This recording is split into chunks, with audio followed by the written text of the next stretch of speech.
Hello,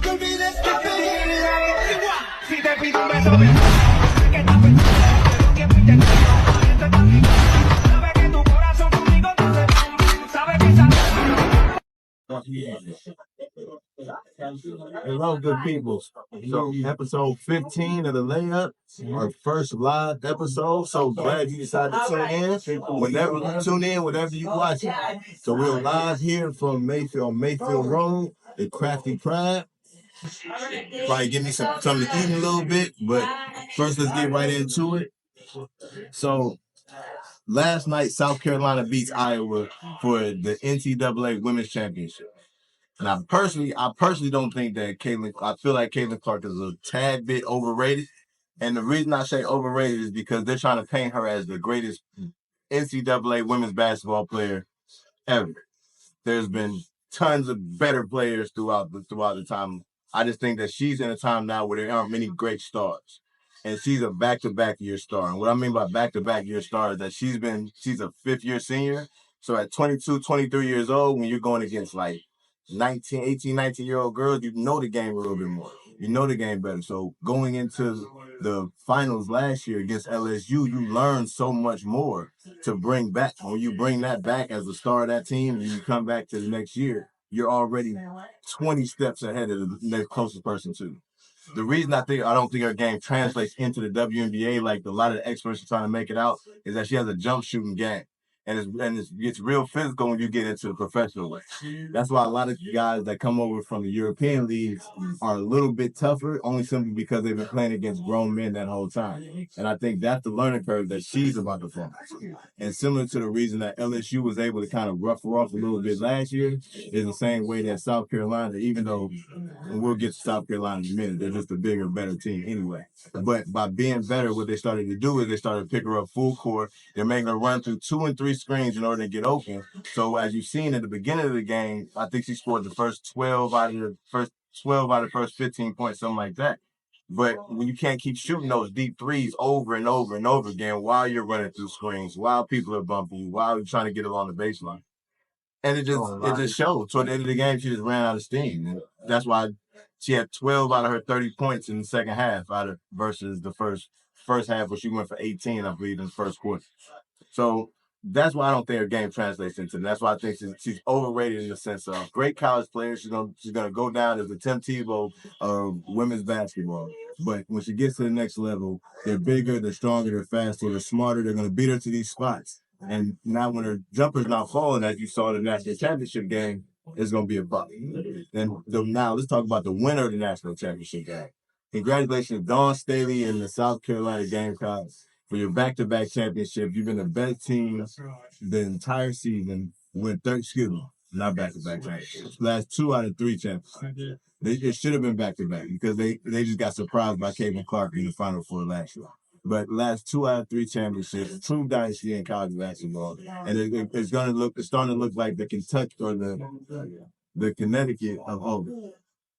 Now, what the funny part about all of this is that as Dawn Staley starts to get her flowers, as people start to recognize Dawn Staley as the great coach that she is, besides the fact she has 3 gold medals, besides the fact she had an illustrious WNBA career, but once people really start to give her flowers on the great coach that she is, the great program that she's putting together, bang, all of a sudden Coach goes from Connecticut or from Kentucky. Why I keep switching that up? Goes from Kentucky to Arkansas. And it perpetuates what I've been telling people, that the new one and done is actually NIL.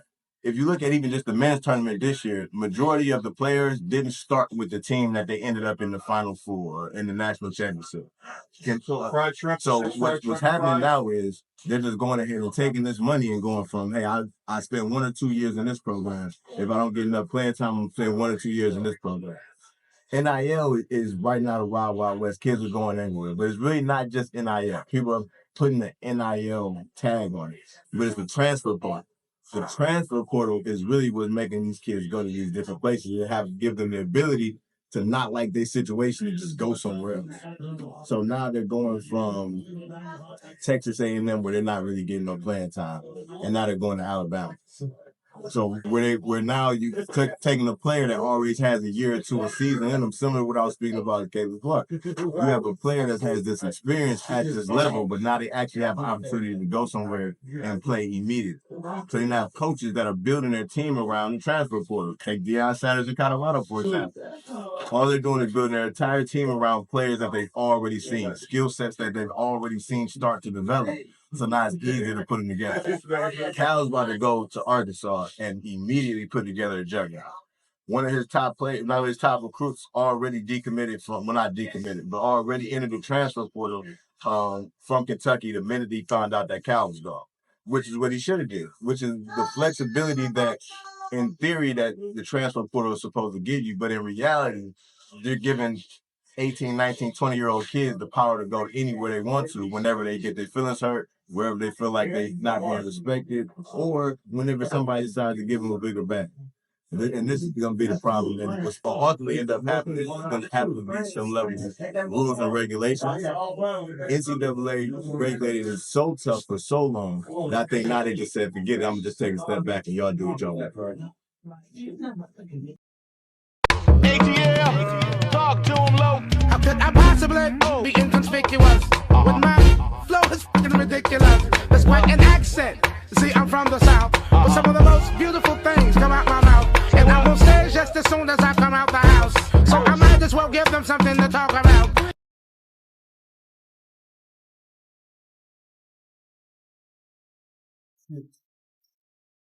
Okay, and we're back with the layup. I got a special guest with me today, Scotty. Scotty's my man. Scotty Too Hot. He just pulled up, saw some sport. I wasn't gonna say it. I wasn't, but it kind of flowed. It flowed. Listen, I really wasn't at first. I was trying to just debate whether or not I should let it go, but it's the shades. When you put the shades down, it just put it all together.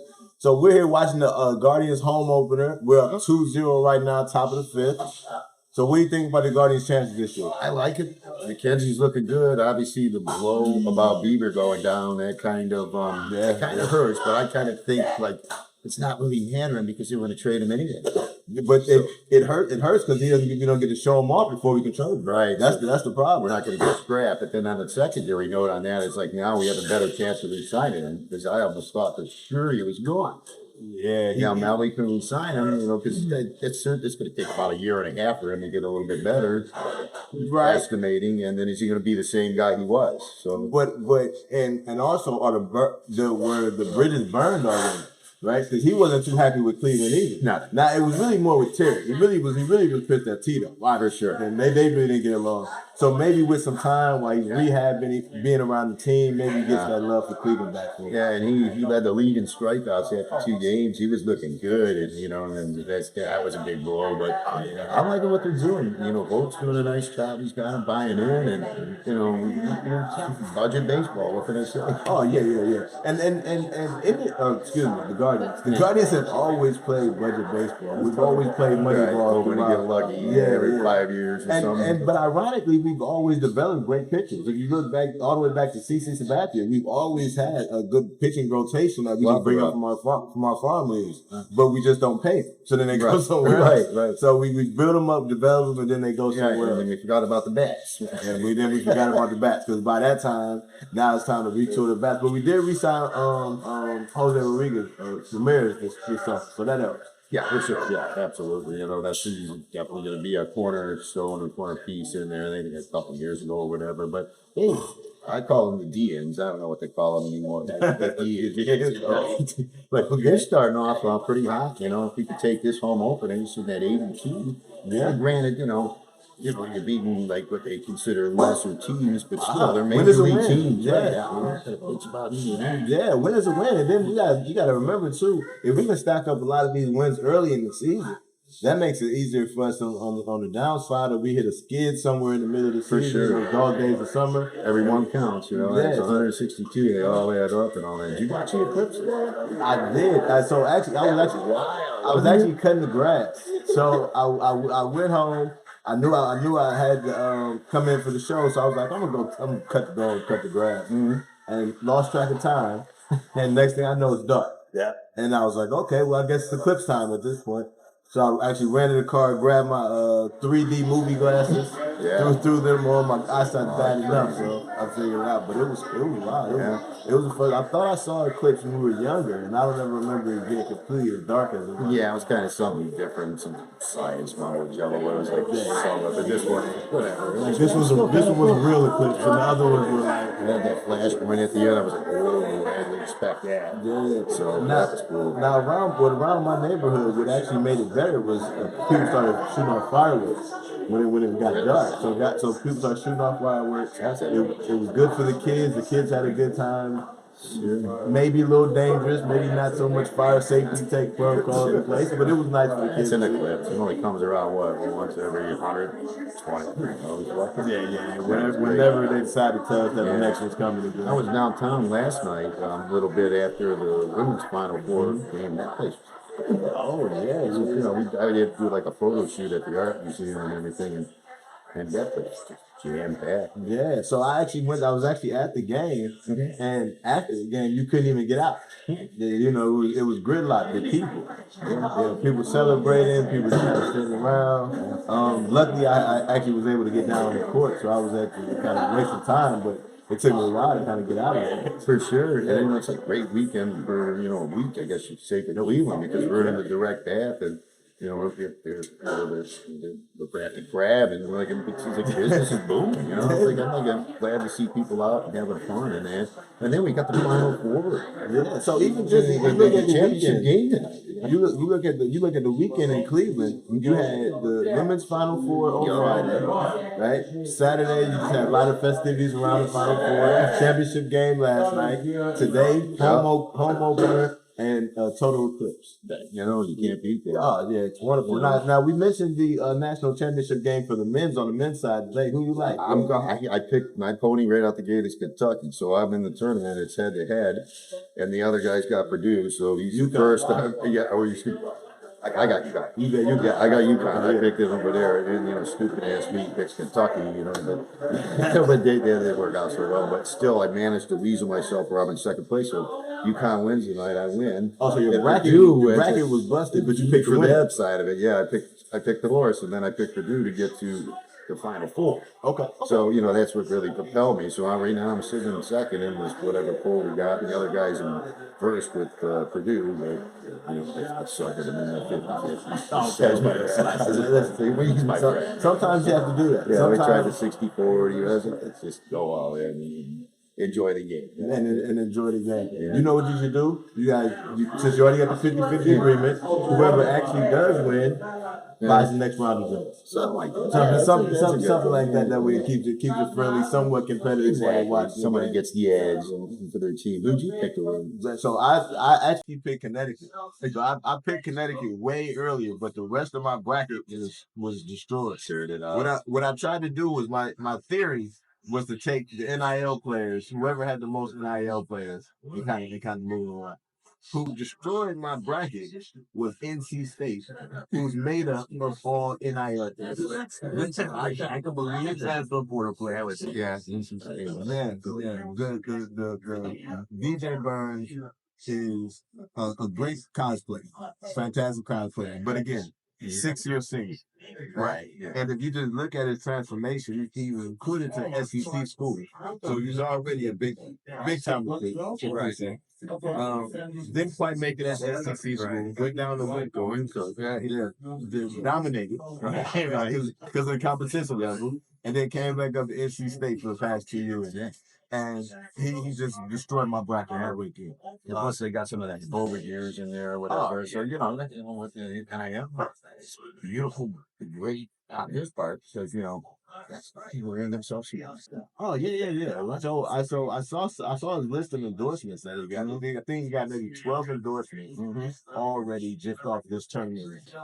Right, and that's the beauty of NIL too, because the beauty of NIL gets you the ability to capitalize on your name, image, and likeness immediately, as opposed to having to wait till you get to the profession. I did that when I was coming up. You're just like, okay, you're just a number.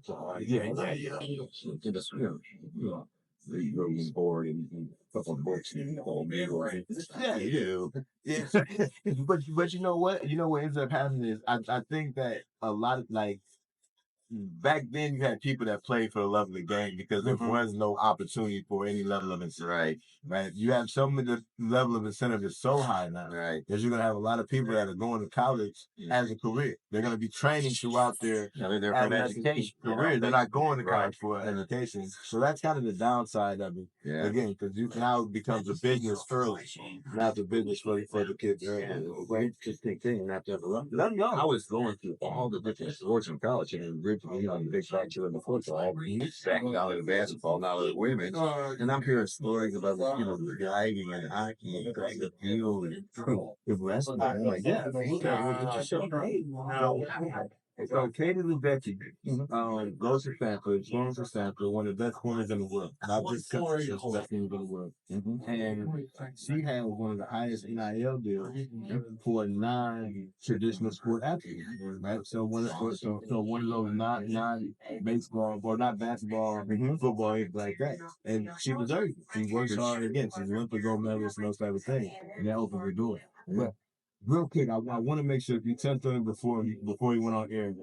Cleveland Browns. Yeah. The off-season moves that they've done, we're talking about the sports as a business. The off-season moves that they've done, they brought in Jerry Judy, which I feel like they needed another wide receiver. Yeah, they take a chance. Moore ain't working out. Not yet, but he's not over, but I think that they took a flyer on Moore and it didn't pan out. Right. I think he started to show flashy because he had his old quarterback back toward the end of the season. Yep. But you needed a more steady hand. Yeah, I was just surprised they paid him so quick. They extended him like right away. He asked for it. Really, so he came on. He said he didn't like moving. He wants so quick. So let's give it a chance. They're like better than they won't get guys of that caliber most likely all the time coming in as free agents and they got the Giants to trade. Yeah, and you got to remember too, the Coop entering his last year, his contract anyway. They extend him. Yeah. I mean, hopefully, but then extend Jarvis, right? And then still only going to come on or Shell or and you're already paying Joker. They've already paid a Joker, so now they keep turning to the centerpiece similar to Kansas. Yeah, definitely at the tight end. The tight end spot, he does the dual threat tight end / wide receiver. He's so big. He's big. He can box out. That's the reason why I love the Joker so much, because in that red zone, people in the end zone, you needed to call it. You have a receiver or as a tight end, and he's a vicious blocker. I studied him on the run game. This guy takes out. People just get out of his way. They don't even want to confront him. Yeah. They don't see it all the time. He feels the end great. No, he feels the end great. And that's actually what I'm looking forward to the most about the Browns season coming up, is that we're going to have an offensive line actually back healthy. Yes. We lost so much. Yeah. We lost so much throughout the season, not just at the quarterback position, even though that's where it got the most attention. Yeah. But everybody knows Chubb's horrific injury early in the season. But we also lost both our starting tackles. Right. So you lose both your starting tackles and your starting level guard. Yeah. In the midst of the beginning of the season, it's hard for you to And then we had a lot of depth coming in, which is impressive, but a lot of that, everybody says that's Callahan who lost. He's going to coach with the Sun. I'm in Tennessee, but I just think the quality of depth of that offensive line is really the strong point of the team. And they were able to overcome just a ton of injuries last year and still be productive, including Chubb. Can you imagine a season just Chubb would just been Denise in the backfield? I know they picked up the slack, but there's something special about Chubb. I hope he comes back strong. Yeah. So I do think he's gonna come back good this season. Most times coming off an injury like that, the second season is when you see the same injuries. It's to the same level. But it's the second season when you see the biggest jump. Right? He starts to trust us. Let's go, guard. Ramirez, we just talked about Ramirez. Big bomb. Looks like a two-run shot left field. Yep, 2-run shot deep right field. 4-0. Good guys. So, Brent, what I was saying is that we've never had a Chubb had an actual viable passing game behind it. Right. Even when we had Baker, when he was running crazy, we still didn't have a credible, consistent passing game. Right. And even when Deshaun came over, we don't have a credible, consistent passing game. So I think Judy helps with that. I think in Njoku, how he came on at the end of the season, he showed that he can get more targets. He deserves more targets. Sure. And now when he's excellent route runner, he's gonna get open. But I think that now Cooper turns into your possession receiver. Yeah. Right. So Judy becomes your downfield threat, not necessarily a deep threat, but your downfield threat. And then Cooper becomes a possession receiver, and now you still have Njoku who can control the middle of the field. And now you get to spread the field, and everybody's going to demand respect. Not double, triple coverage and everything.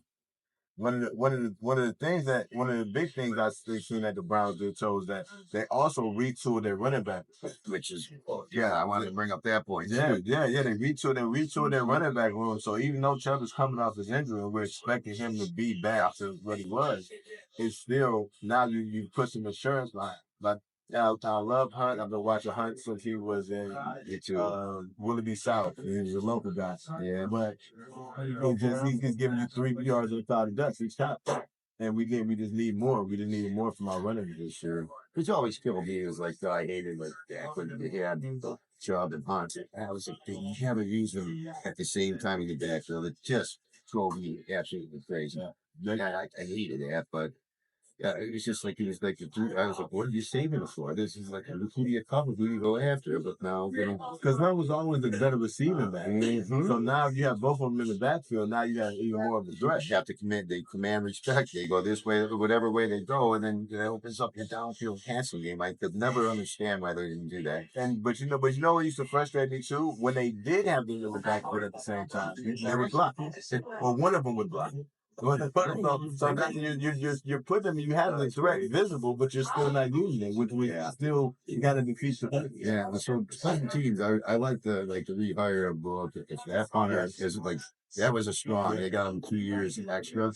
That was strong. So what do you think about K. York? What do you think about them bringing K. York? Two things I heard about that, like the injury to Hopkins because he was originally from the Chargers. I don't know where he was at the time. And they let him go for the draft pick, but I think he re-injured the same thing again, like Chubb. I think he re-injured the same thing. So I think it's the same injury. So they brought K back to insurance. And I can say one thing I overheard. He was like, he did a lot of, when he first got drafted with the Browns, he was a ton deep into charity work. Good friends with Kozar, did a lot for the community. And I think they maybe just brought him back for that reason. Maybe they need 2 kickers, 3 kickers. In camp, the kid, he got, if Hopkins comes out okay, but York was deeply invested in the community, and then he gets the kick, so we had to go. Yeah. And it's always good to do charity and charitable work. We always want to encourage people to do that. But if you're not producing, then you need to leave. Sharing lawn or whatever, He had, and I think it was more that he got a case of the yips. Yeah. Like I don't necessarily think he just forgot how to pick. Right. And I just think he just got a case of the yips. It started turning into overthinking it. Maybe I'm putting a little bit too much out there in the rain or snow and kick a Cleveland Stadium.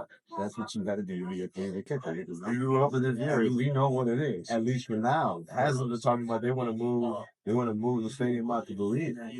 Then my opinion is fix the stadium up and put that other thing up there. No, my money. Of course. Everything. I think that good guys, he got another run. Base hit, just scored 1 from 3rd. Nice. And then 5-0. Charlie Hewitt, the long snapper. This guy's been around 10 years. He's a veteran pro. He's a good long snapper. Good holder. I like the special team to pick up that dude from Jackson. Love that. Yeah. I mean, that dude's like is a all pro. Well, they changed the rules now. So they changed the kickoff rules. So now special teams is going to be, it seems good video. For an onside kick. So the onside kick rules are you can only onside kick when you within 2 scores, at the end of a half or at the end of the game. So there's no random onside kicks. I love that. Element, pride, rain, and I'll see what it is. I get it. It's all about player safety. I don't think it's about player safety, right? So you took out the wedge and the wedge buster for player safety. That was a hell of a job. You took the wedge buster out, position out for player safety. And then you turn it into, hey, if you take a fair catch, now you get take out to the 25 instead of the 20. Right. Yeah. Player safety, right? You start encouraging to kick it out to the back of the end zone, but what you realize is that people started to cut away. Now nobody's watching the kickoff because they never returned it. Right. So it's ratings. So now we're losing ratings. Exactly. Because people are not tuning into the kick. So let's try to make the kick more exciting. Point. Yeah. Right? So now we're gonna take some XFL ideas. Now we're gonna do this type of thing. Rugby style. Right. In order to try to make it where people like, I don't know what might happen next. XFL, remember they put the ball at the 50 and 20 seconds. Yeah, whoever got there first cut the ball. At the end of every quarter, I think. You charge up in the mall, whoever gets the ball first. That is fun. So the XFL now is the UFL. Right? The two leagues merged. The two leagues merged. So what they're doing now too is they're getting a lot of these quarterbacks that just didn't make it in the NFL. Right? Some of these I would say SEC quarterbacks don't make it a good quarterbacks in NFL. Right? So some of these quarterbacks that had a great college career and now they instead of having to go to the Canadian League, now they have an actual domestic league that they go to, and double A, triple A, almost. And it becomes a farm system. It becomes a feeder system. Yeah, so I agree with that. I think it'd be great, Yeah, you want to keep all the talent as home as you can. Yeah. So we're about the I think so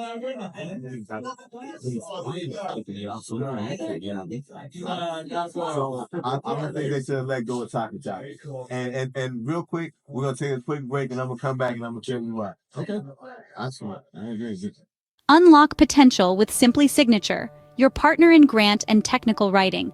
Our expert team crafts award-winning proposals, helping you access the capital you need. Our personalized approach includes strategy development, proposal writing, and outcome reports. With us, nonprofits scale quickly, expand services, and deepen community impact. No matter the mission, Simply Signature is here to turn your goals into achievements. Be it today, tomorrow, or years down the line, we're with you every step of the way. Give us a call today at 216-200-8786. And we're back with the layup. So I just wanted to take a quick break. We had to hit the head real fast, so now that we're back, we just talk about the Browns defense. Talk about how we can keep the momentum that we started last year and improve upon it. Because toward the end of the season, it got I feel like our back end was starting to get those leaks. Our back end started to not be as shored up as we needed it to. And we started to sort it up in free agency as well. Yeah. So we started out by saying that, or we ended off by saying that I feel like the Cleveland Browns should have did all they could to keep Taki Taki. He's a young linebacker. I think that he could have grown within the organization. We would have still been able to get him on cheap contracts for about probably 2 contracts before he really asked for some level of big money. For sure. Because he was been homegrown. Another thing I heard about Taki Taki, he was a good locker room guy, a little bit of sometimes liability, injury wise and such. And that I word on the streets, he didn't really want to stay. So that's like, if he didn't want to be here, I guess that was decided. And that blows up my whole theory just that quick. Because I looked what he signed for in Miami, and I was like, Cleveland could have easily, did that. He was definitely worth it. I mean, see, Nick Walker signing 1-year deals for $4 million or $2 million every year. So easily retain Taki Taki, but I pick up from, you said you like Bush and the guy from the Vikings, Dak. Yeah, so we can, and just to go through some of the Cleveland Browns, let's order that keeps got the laptop, but I want to make sure I get the names. So, but we both looked at it. We both like Jordan Hicks. Sure. Formerly on the Vikings, linebacker. We need some linebacker help, especially as we still spoke about Taki Taki. For sure. I personally like Nyheim Hines. I think that's a good pickup. Again, we both with the running back room, but also could give us a little boost on special teams. And then he's from Chicago. We got him. Stuff. And Foreman that we picked up in Chicago. That he used to play for Tennessee and was also at Texas. He had great seasons at Texas as well. And then Ford, you got to remember, you're coming in with Ford. And he's going. Both had they're pretty solid backs. So. Yeah. And then our like you said, Devin Bush. Devin Bush used to play for the Steelers, went to the Seahawks. I think that's another great pickup that we ended up doing. I think with Jason Hicks, Bush, and JOK, and and JOK. I think that's a solid. I think that's. I think now what I do want them to address, and I'm interested to hear what you feel in the draft. You know, we all know what happened with our draft picks, our first round draft pick. We're not worried about that. But where do you think we should focus and really address in the draft? keep always saying best available, but I'm tough, hard nosed inside linebacker or D line. I want, I'm not big, tough, biggest visible guy you can get. But that fits in this like you're on. So, you gotta you gotta really study unless there's somebody that somebody missed, like, when they hit on JOK in the second of his injuries and all that, he fell to your lap. We hit on Chubb with his injury. For sure. Yeah. And and remember too, some of that year was this year when he had that pick the first the second day we picked that Boston Corbett. Oh my God! I always wanted to look this up, but somebody else was picked, and then we picked up Nick Chubb. I kind of remember. I had to go back, I guess, and look at the history. You know, they picked up the chain off Corbett. Didn't see whatever happened. Oh no! So I've looked up this Nick Chubb's draft class before, and it was and the fact that he slipped so far, amazing. Yeah, was that injured?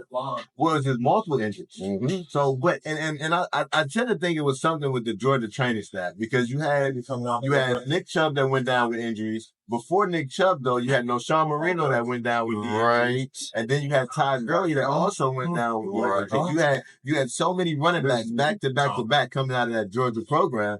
All of them coming out with knee injuries, blown ACLs, MCLs, meniscus tears. Very all these interesting things. So I would like to see a 30-for-30 on that Georgia running back room. Actually, that would be pound for pound. But like a running back taken in that draft, definitely was the better pick than Harp. You think about it, it close, but so better runner for sure. I love Nick Chubb, but I'm gonna disagree. I'm gonna disagree because I think that Saquon is the better all around running back than Nick Chubb. When you put in the passing, when you put in the factor, and then also. Chubb came to a very good offensive line. For sure. The Giants are still piecing together the offensive line, and it's been decades, right? So they're still. They got Cleveland Irish at this point. Oh, God. And what really, I feel like the New York Giants did a good service to, I almost call them Jets, but the Jets are another dumpster fire themselves. But the reason I think that the Giants really did a disservice is because you paid Daniel Jones, right?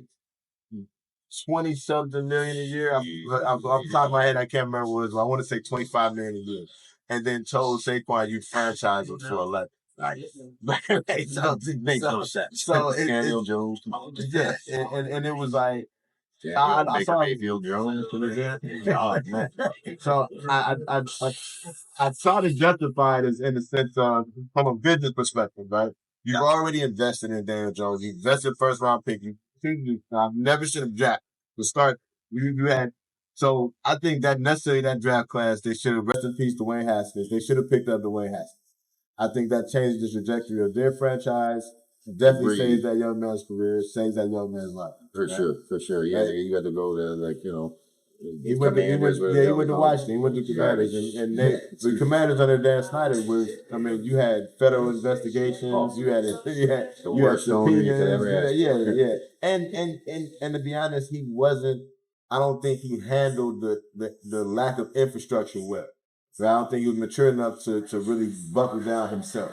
I know after a loss, they had him on videotape or TMZ actually in a strip club or something like that. Yeah. He wasn't going crazy, but it just showed that you just lost by, I think, 20 or so. I think you lost by 20 to the Eagles or something. And you're in a strip club and you're having a good time. You're still a young man, but you have to know that that's not a good look tonight. Right. Now, tomorrow, knock yourself out. Tonight, though, you should probably go ahead and you and I go there, but you're, you're an NFL quarterback. You just threw. You didn't want to be there. You just went 9 for 22 for 126 yards and 3 picks. You should not be in the strip club. Have a private party. Exactly.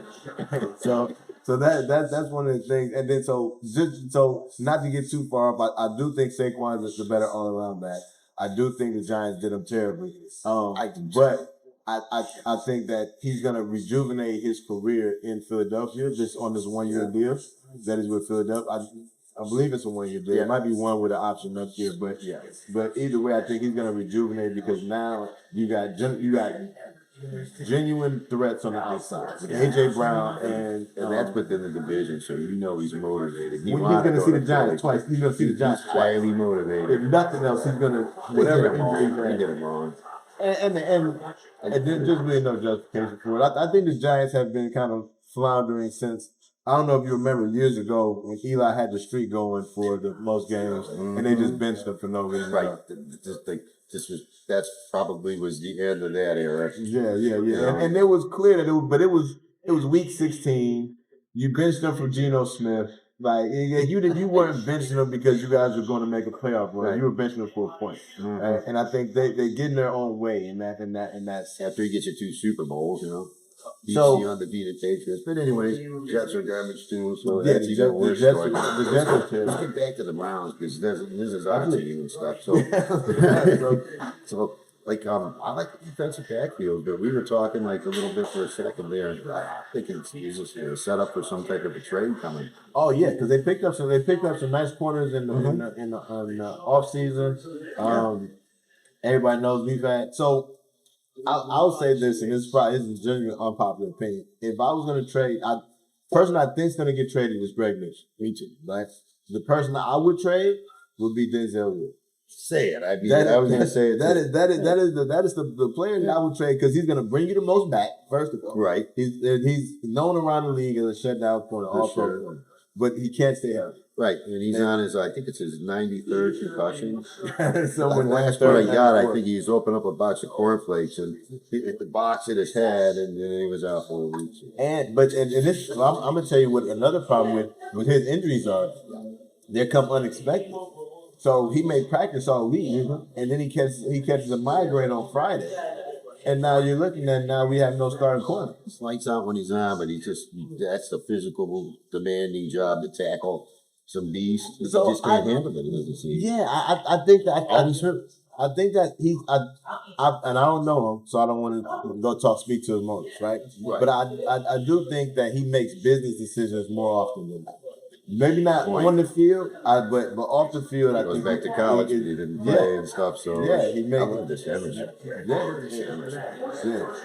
It's physical. I love corners. Oh, yeah. And I like big corners, too. The big corners, I'm like, even those, those Alabama corners that come out for a while, you got Surtain coming out, Kirkpatrick, they were all big corners, right?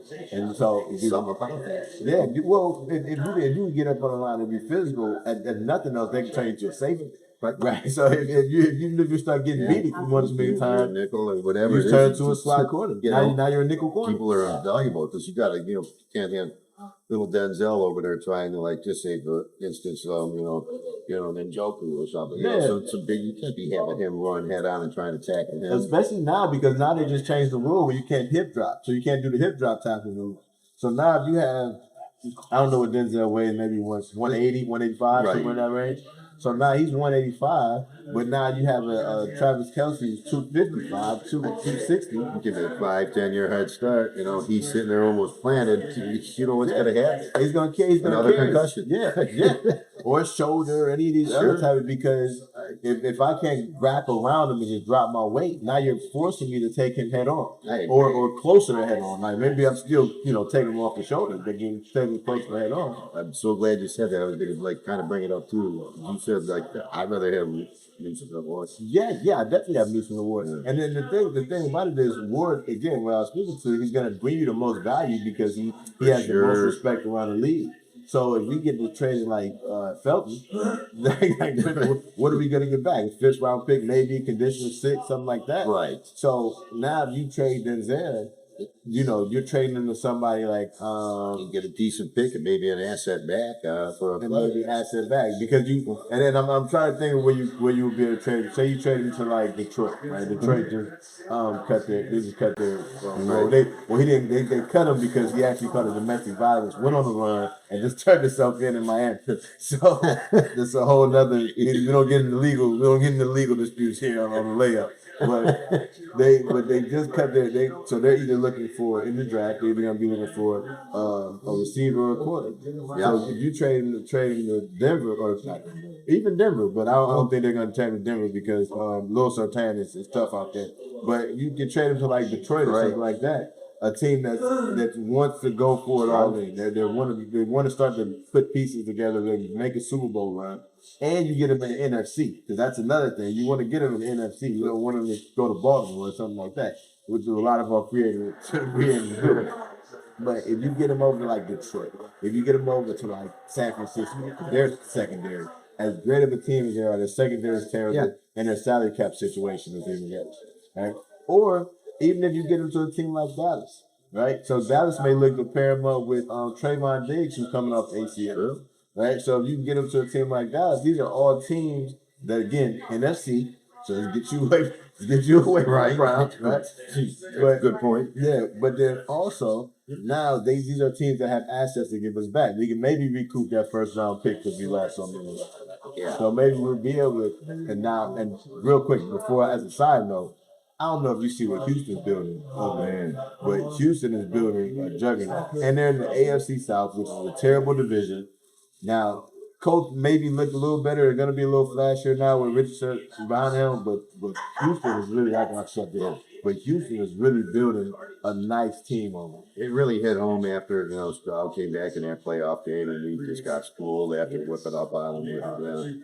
But you could see they did their homework and they studied what the Browns were doing and they knew every move that everybody was making. And Flacco was they picked. Flacco was throwing those wish passes too. He was throwing those. They were on to him. You knew that was. I mean, you all have to agree. It was beautiful. It was great to see. It was fun to watch, but it's just like you pulled somebody off the couch around Thanksgiving who was in shape and they didn't have any film to study on, and then it all was going to catch up to you because now you're playing with the big boys in the playoffs.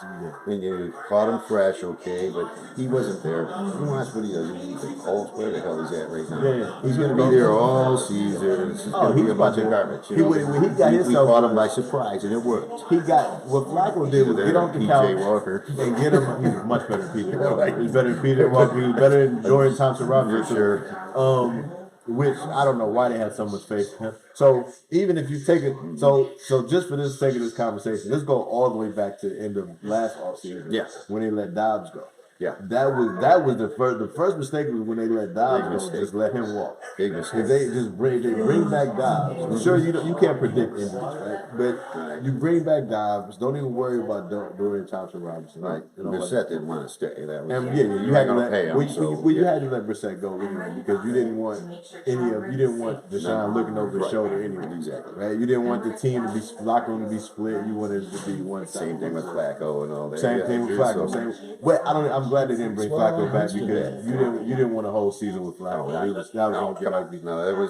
If we were going to win all the way to the Super Bowl and all that, I even still don't think they would have brought him back. He should have won this, but there wasn't a chance that was with Tampa. But it was exciting, and we just caught a lot of teams off behind. That's why he was passing like crazy, but they were intercepting it. And they were missing interceptions. He was throwing 4 picks a game. He was whipping, right? Yeah, he was throwing 4 picks a game. They was just only catching crazy numbers, but that's what they did. Just get in there and launch, and protect them and launch. It kind of worked because you surprised teams, but you got to understand the guy was fresh off the bench. He wasn't taking the training camp beating and the rigors of the whole thing. And you let them play with no conscience. Like that's another thing. When you play with absolutely no conscience, now you're like, hey, I think he's open. This contract was all incentives too. There was bonus structure. Go. Yeah, everybody was out. It worked. He got to the playoffs it worked. It worked for a time. Think about the Winston. I think Winston's a good pickup because I don't think that he's necessarily nobody's gonna clamor for Jameis Winston to come into the game. There's no pressure, and then actually throughout Jameis's career, he's always been a good locker room guy. He's never been a problem in the locker room past not taking accountability for some of his play. Mm-hmm. Right, early in his career when he was younger, he would say things after the game, similar, kind of making it seem like it was somebody else's fault. Right. I think he's learned his lesson. Right. He's a much better quarterback. I think that whole time he settled in Drew Brees in New Orleans, and then even getting benched for Taysom Hill, right? And then after that, you thought the job was yours, and then they go bring in Derek Carr in the offseason to show you again that it's not necessarily. Again, it's all humbling. Yeah, it's all humbling, but it makes you a better team guy, locker room guy. Rate of injury too. You got to figure he might get his chance. And this, I didn't think. I think he's a better backup quarterback than this. Yes, I think whatever we had last time, Buck Driscoll and Robinson. I think what Flacco showed me, Stefanski and the coaching staff. And another thing about the coaching staff, side note, is they picked up Mike Vrabel, which is a great pickup as a consultant. Yeah, huge pickup, right? He's from Stowe, so it all made sense. It made perfect sense. Sit out for a year and chill. And he's got all that money, let's spend it. Take a year off. Go to some Buckeye games. Like, he'll be good. But I think what Ryan showed, Day. Ryan Day might be out of here. Yeah, Ryan Day might be out. He's got his best shot this year. If he doesn't, because you don't have Michigan to contend with, you don't have Bama to contend with. In fact, you got Bama's best defensive player in the transfer portal.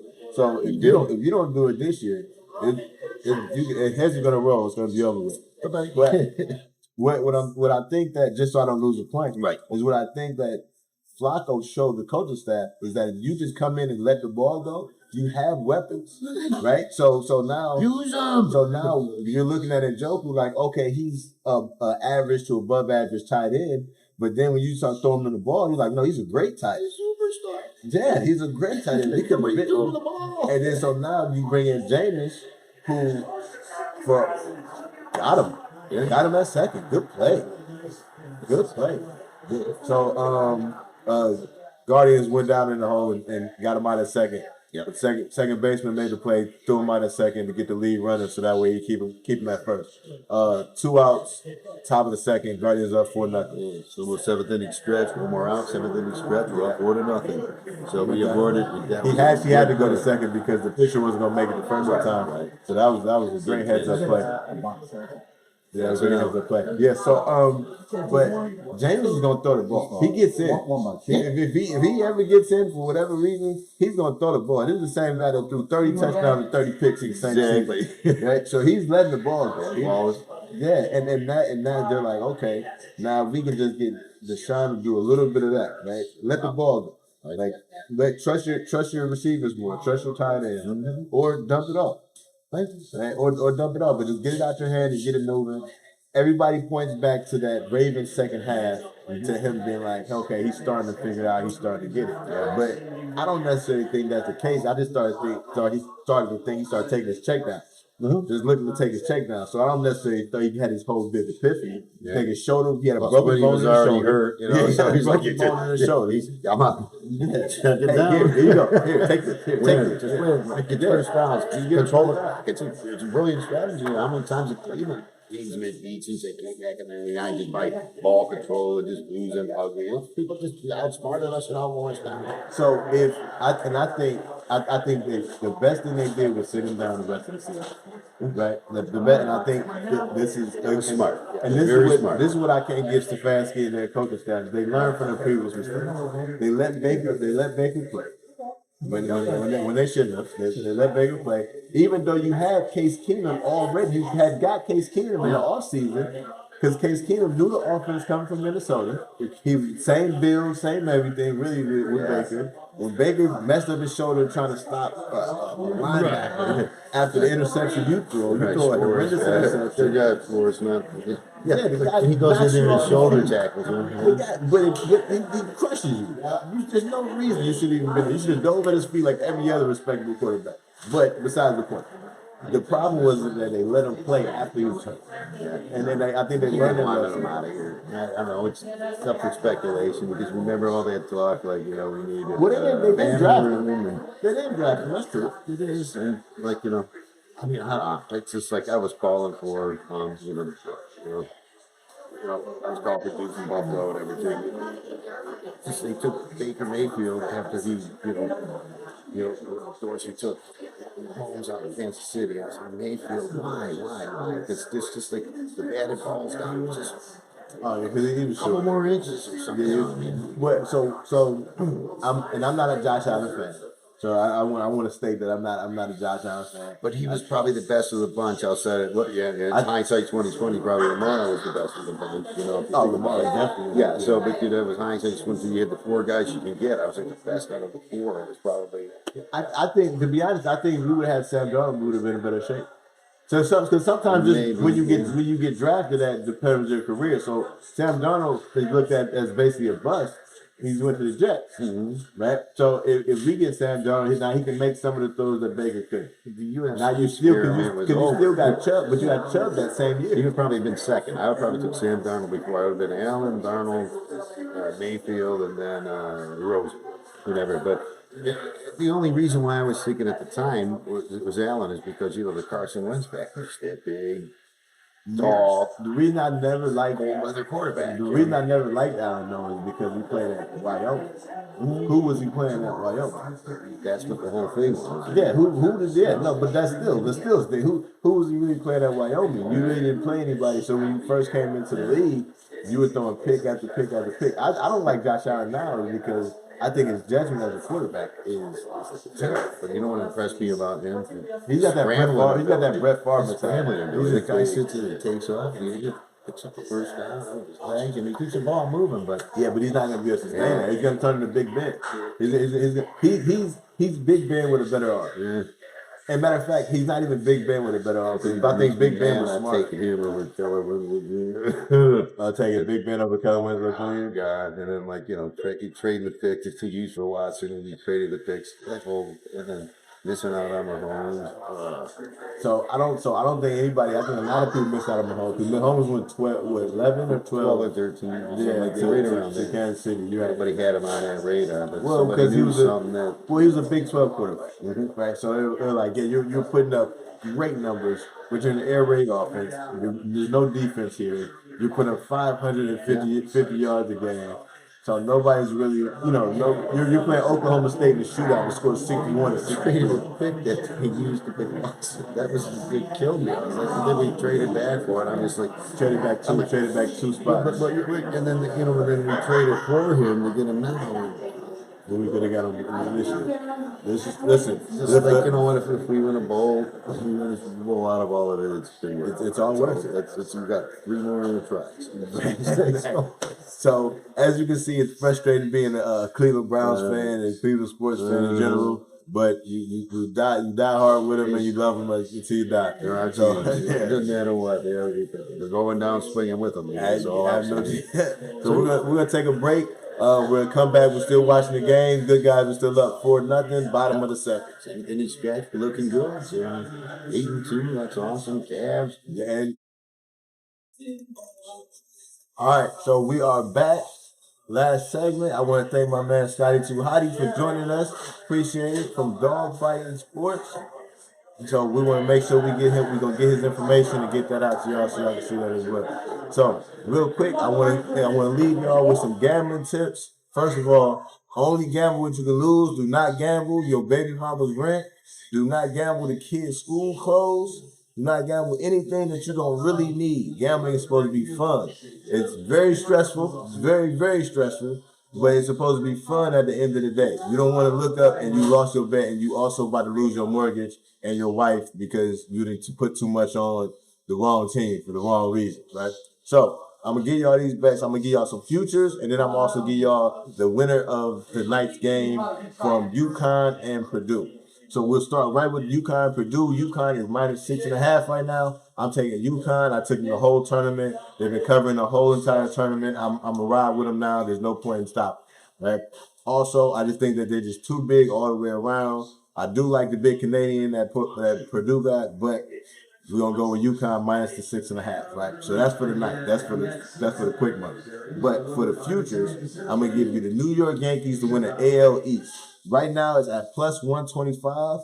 The sneaky big pickup, everybody pays attention to the Shohei Ohtani contract, but the sneaky big pickup is actually Juan Soto to the Yankees. He's really this generation's Mickey Mantle, and now he's in pinstripes. He's going to go crazy. We're probably going to trade Stan toward the end of the season, but they're going to win a bunch of games. They're going to hit a bunch of home runs in that short left field porch, right? Now, moving to hockey.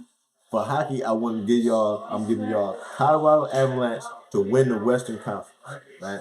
There is right now sitting at plus 325. If you can get them now before the playoffs start in the next couple of weeks. So you catch it now, you'll be able to get the best odds. Now, we're going to move over to football because I know a lot of y'all football fans. Right now, we got Las Vegas Raiders. Their win total is at 6.5 with the new quarterback because they're going to get a quarterback in the draft. I think it's going to be I think it's going to be Daniels. I'm not necessarily for sure, but I know they're getting a quarterback in the draft. You still got Devontae Adams over there. You still got a good tight end. You still got a decent defense. But now you have a defensive coach and a new starting quarterback. They're going to win at least 7 games. That's all you're looking for is 7 games. And you're taking it at 6.5. Right? But this is the one I think that people are going to like. So I'm taking San Francisco under 11.5 of those. And I know San Francisco's been winning the last 2 years. They've been basically running ripshot over that entire division. Seattle maybe be able to fight them a little bit, but I think they're going to lose a few games early. I think people are starting to figure out Brock Purdy, and then also they're paying Brock Purdy this year, which means they had to make some room, they had to make some budget cuts. So you had to let go of some linebackers. Your secondary was already kind of iffy anyway.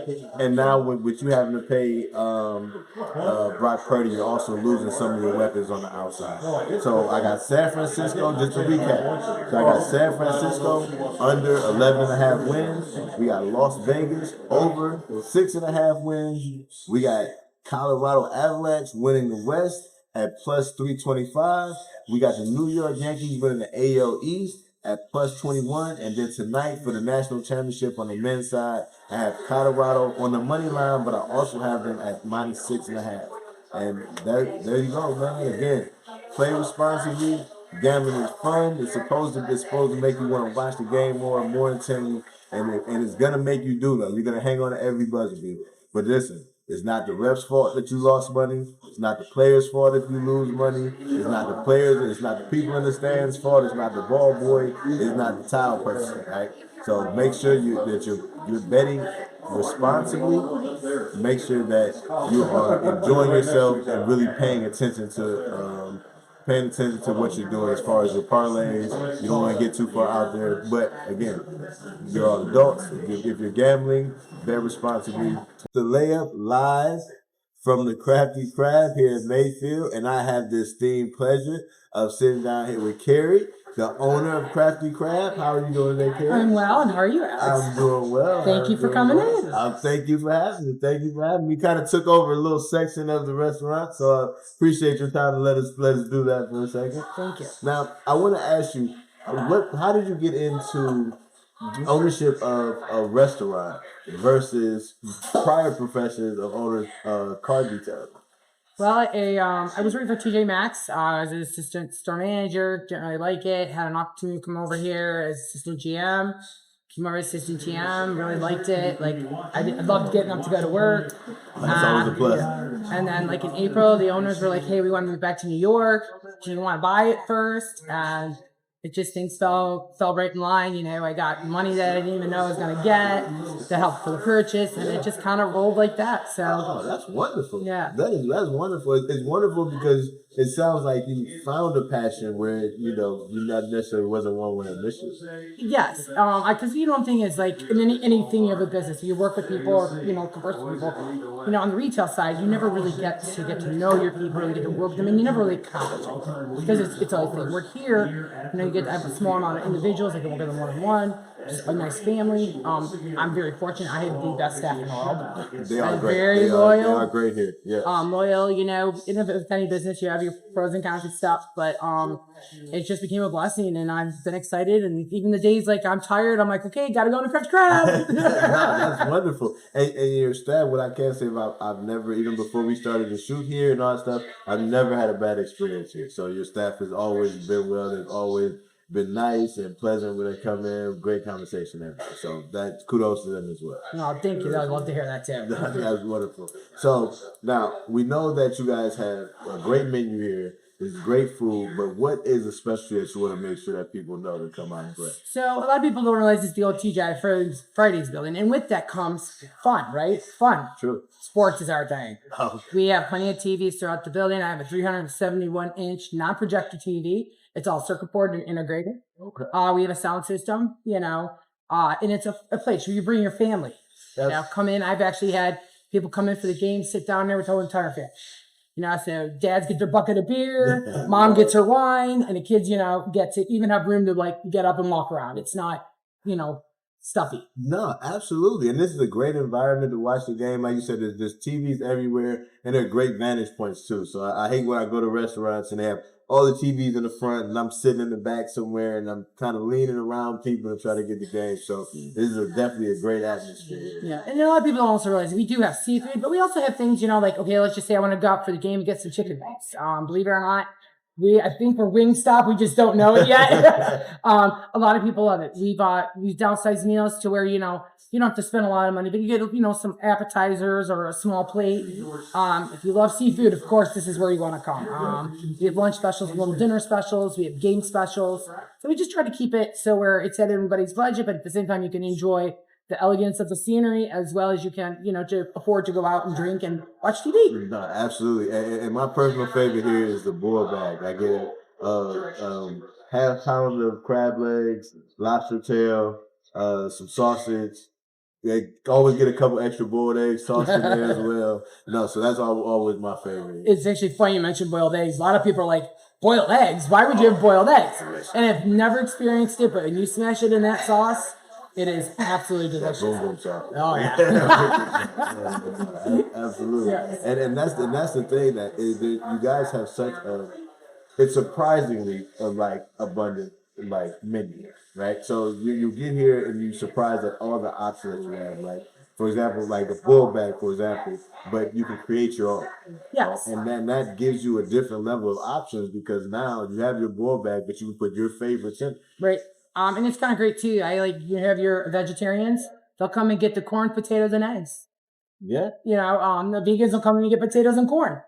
And they're happy with it because they love the flavor. They love the seasoning. Of course, the presentation, as the bag is tall, blows up. You open it and the steam kind of comes out. So you get smell of all the spices and the aroma with it. The other thing is we've already expanded on our bar. Like we have a full service bar, we try to carry, if I got regulars that start coming in, I'll carry what they want, because we do cater to the people. Because even though I'm a franchise, I'm still small business. Right. Because it's my business, but I just have to follow guidelines. And that's the difference. So that's what makes it fun. Yeah, but that makes it better, though, because, again, it gives you that flexibility to actually cater to the customers as they're coming in, right? So now that built to your point earlier, it builds that family culture, that family environment where people want to come in. They want to come and watch.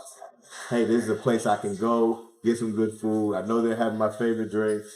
I know the staff will be friendly, and I'll be able to watch the game from anywhere I sit. So, it like I said, it's a fantastic environment. Everybody, you guys got to come out here. You got to try it to a point. If you're vegan, gluten-free, whatever your necessary preference is, you have plenty of options for great food and a great ambiance here at Crafty Crab. Thank you. I feel the same. Absolutely. This is my home away from home. It's a great place to be. ATL, talk to him low. How could I possibly be inconspicuous? With my flow is fucking ridiculous. That's quite an accent. See, I'm from the South, but some of the most beautiful things come out my mouth. And I'm on stage just as soon as I come out the house. So I might as well give them something to talk about.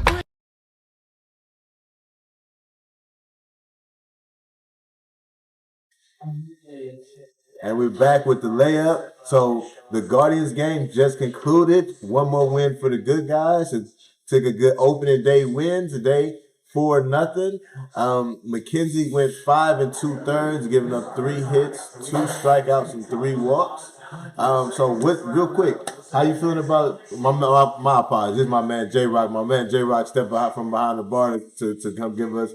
We all happy about the good guys getting the win today. So Ramirez with a 2-run bomb. 2-run bomb right field. Yep. Yeah. They're looking good this year so far. So far so good. I mean, I know we played the White Sox and they're not so good. least their record and their stats aren't that good, but we don't usually win home openers, and we got the big win on home opener day. Solar eclipse.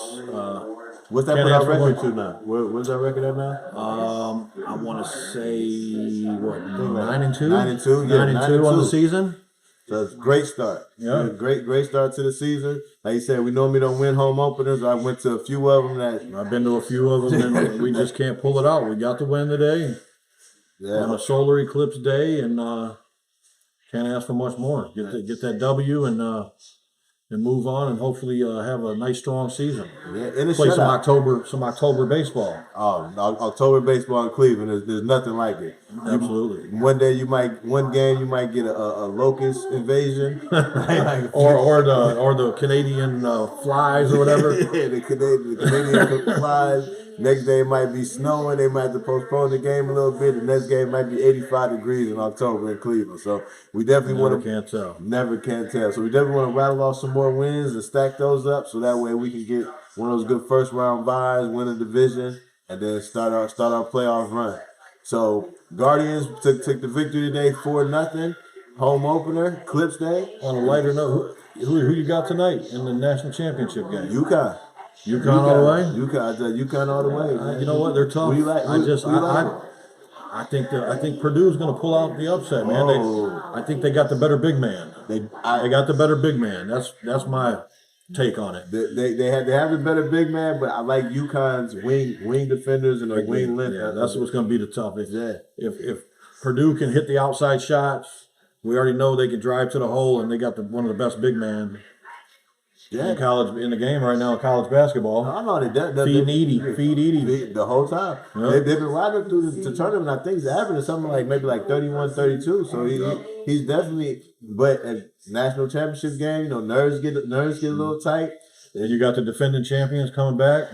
And UConn's got a pretty decent big man themselves. So like I think their length overall for their whole starting five, I think that's what's going to ultimately overwhelm them. You just waves of arms and legs and limbs, and then I think UConn is just going to get out and kind of push the pace a little bit more. Yeah. If they push the pace a little bit more, they might be able to. If it slows down, I think the edge goes to Purdue. So that he's going to feed Edie, like you said, the whole rest of the game. But I think if they can start to kind of keep the tempo moving, keep the tempo up, they should work it out pretty well. But yeah, are we going to be here at Crafty during the national championship game? We watching the game here? It's late. We didn't realize it was going to be a 9:30 game. We usually close up shop an hour and a half or so after that, so probably not tonight. Okay, all right. But come up for any of your sporting events. Come see me at the bar. I'm always slinging drinks. We got great seafood. Our wings are phenomenal. People don't realize that we have phenomenal wings. They are phenomenal. And come up and watch the Tribe. Watch any sporting event. Come up and get a bite to eat. Try us out. We got a game tomorrow. So the Tribe actually play tomorrow. We play White Sox again. Hopefully we get another win in the series. We're going to try to sweep them this time.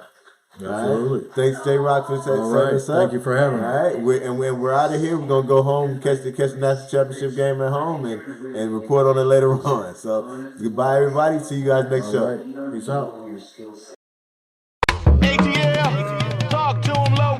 How could I possibly be inconspicuous with my flow is fucking ridiculous? That's quite an accent. See, I'm from the South, but some of the most beautiful things come out my mouth, and I will stay just as soon as I